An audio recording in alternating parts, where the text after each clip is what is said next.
The night air is cold still. Inside a house of paper and wood, a sleeping child stirs. A floorboard creaks under the weight of a passing foot.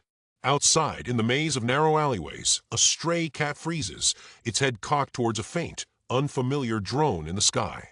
It is the sound of 1,000 distant hornets, a metallic hum that grows steadily, insistently, vibrating through the thin walls of Tokyo. We are in the final, brutal months of the Second World War. The date is March 9, 1945. Below this growing sound, a city sleeps, unaware that it is the designated target for a new kind of warfare, a new level of destruction. In the Pacific, the war has become a relentless, island-hopping slugging match, paid for in blood and mud.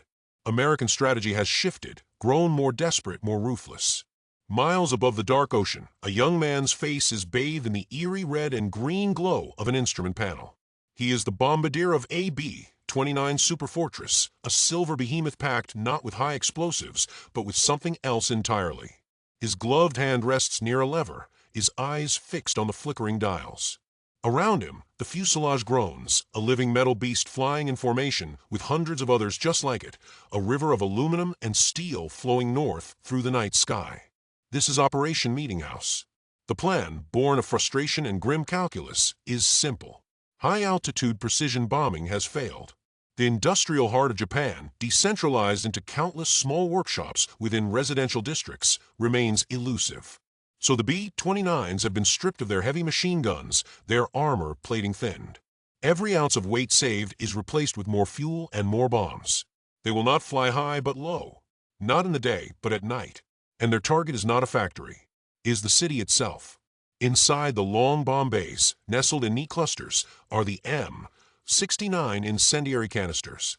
They are not designed to obliterate, but to ignite. They are 6-pound tubes of jellied gasoline, engineered to scatter on impact and start uncontrollable fires. A single bomber can carry thousands. Tonight, over 300 bombers are heading for a single 4-by-3-mile rectangle of Tokyo, one of the most densely populated urban areas on Earth. A city built of kindling. The coastline of Japan appears as a dark smudge on the horizon. Below, the city is a faint tapestry of muted lights. The lead Pathfinder planes descend first, their sole purpose to mark the target zone. Their bomb bay doors grind open. A series of larger incendiaries fall, striking the ground and erupting into a colossal, blazing letter X. It is a target marker painted with fire, an unholy invitation visible for miles. The main force sees its signal. Inside a cramped cockpit, a pilot grips his yoke, his knuckles white. The order comes crackling through his headset. He watches the plane ahead of him, its dark silhouette against the moonlit clouds, as its belly opens. A dark rain begins to fall from the sky. It is a cascade of black canisters, tumbling end over end, silent for a moment before they vanish into the sleeping city below. Then it is his turn. A lurch in the gut of the aircraft as its own payload is released. The massive B-29, suddenly lighter, surges upward. On the ground, the first canister smashes through a tiled roof. It doesn't explode. It bursts. A geyser of burning, sticky jelly erupts, clinging to wood, to paper screens, to tatami mats. A second later, another hits the house next door. And another. And another. Within seconds, a single street is a roaring tunnel of flame. A wooden home, seasoned by decades, ignites like a torch. Paper walls vanish in a flash. Panic erupts in the narrow streets. Families, jarred from sleep, spill from their homes with only the clothes on their backs. A father pulls his children along, their faces masks of terror and confusion. An old woman stares paralyzed as her entire world is consumed by a wall of orange fire. The air fills with screams, with the splintering crack of burning timber and the unending, deafening roar of the B-29 engines overhead. The fires begin to connect. A burning block becomes a burning neighborhood. Small blazes merge into a single, monstrous entity. A firestorm is born. It is a living, breathing creature of pure heat. It begins to create its own weather system, a vortex of thermal energy. Superheated winds, moving at hurricane speeds, begin to rush towards the center of the inferno, feeding it, making it grow. The wind rips signs from buildings and sends them spinning into the fire.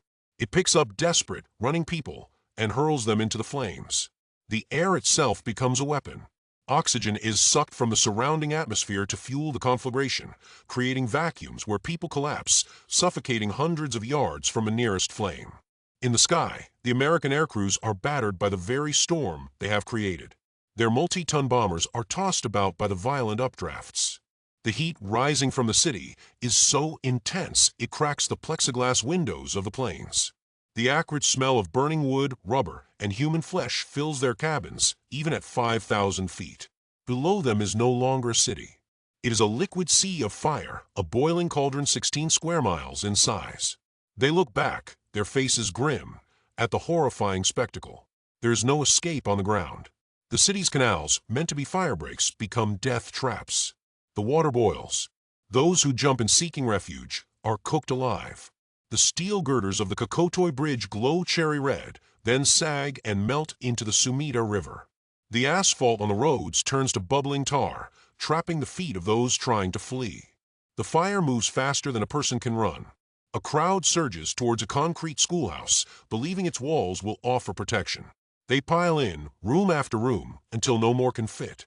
But the firestorm wraps around the building, sucking the oxygen from every window, every crack. The air inside becomes unbreathable. The shelter becomes a tomb. The firestorm rages for hours, a sustained, man-made apocalypse. The sky over Tokyo glows with a terrifying, pulsing light, an artificial dawn at midnight. Then, as the first hints of actual dawn break on March 10th, the last B-29 turns for home. Silence begins to descend, broken only by the crackling of cooling embers and the groaning of twisted metal. The rising sun reveals a scene from a nightmare. The smoke is so thick it blocks out the daylight, casting the world in a gray, ghostly twilight. Where a vibrant city once stood, there is now a flat, black, smoking desert. The landscape is punctuated only by the charred skeletons of a few concrete buildings and the stark outlines of factory smokestacks. Everything else is gone. The survivors, coated in ash, wander through the ruins in a state of shock. Their skin is seared, their clothes burned away. They are ghosts in a city of the dead. The scale of the death is impossible to comprehend. Bodies are everywhere. They are fused together in heaps in what were once alleyways. They float, blackened and bloated, in the canals. Charred figures are frozen in their final, desperate moments, a mother shielding her child, a man trying to climb a wall. In a single night, on a single raid, an estimated 100,000 civilians were killed. Over 1 million were left homeless. It was the deadliest, most destructive air raid in the entire history of human warfare. In just a few hours, the firebombing of Tokyo claimed more lives than the initial blasts of the atomic bombs that would fall on Hiroshima or Nagasaki 5 months later. The image that remains is not of the great silver bombers or the grand strategies drawn on a map. It is the image of a child's toy, melted and twisted, lying in the gray ash of a home that no longer exists. A silent testament to the night that fire rained from the sky and a city became an inferno. Tell me your favorite war story I should talk about next. Don't forget to subscribe and like the video.